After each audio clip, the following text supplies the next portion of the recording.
اعوذ باللہ من الشیطان الرجیم، بسم اللہ الرحمن الرحیم۔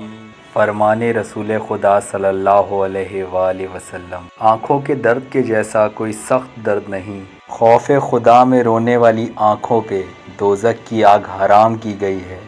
ہری گھاس دیکھنے سے آنکھوں کی روشنی تیز ہوتی ہے۔ مسواک کرنے سے آنکھوں کی بینائی میں اضافہ ہوتا ہے۔ تمہارے لیے آنکھوں میں ڈالے جانے والی بہترین دوا سرما ہے۔ تم اپنے بھائی یا دوست کی آنکھ میں عیب دیکھ لیتے ہو، اپنی آنکھوں کا شمشیر نظر نہیں آتا؟ وضو کرتے وقت اپنی آنکھوں کو کھلا رکھا کرو، شاید ایسا کرنے سے تم جہنم کی آگ سے بچ جاؤ۔ جو بندہ گناہوں سے اپنی آنکھوں کو پر کر لے گا تو اللہ پاک اس کی آنکھوں میں دوزخ کی آگ کو بھر دے گا۔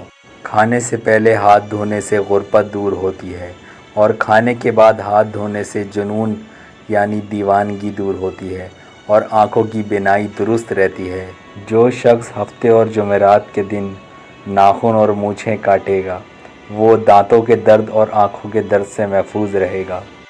اے فاطمہ، قیامت کے دن ہر آنکھ روئے گی سوائے ان آنکھوں کے جو غم حسین میں روتی ہوں گی، انہیں جنت کی نعمتوں کی بشارت دی جائے گی۔ اگر آپ چاہتے ہیں کہ اسلامک ویڈیوز بر وقت ملیں تو میرے اس چینل شاجی ولاگز کو سبسکرائب کریں۔ جزاک اللہ۔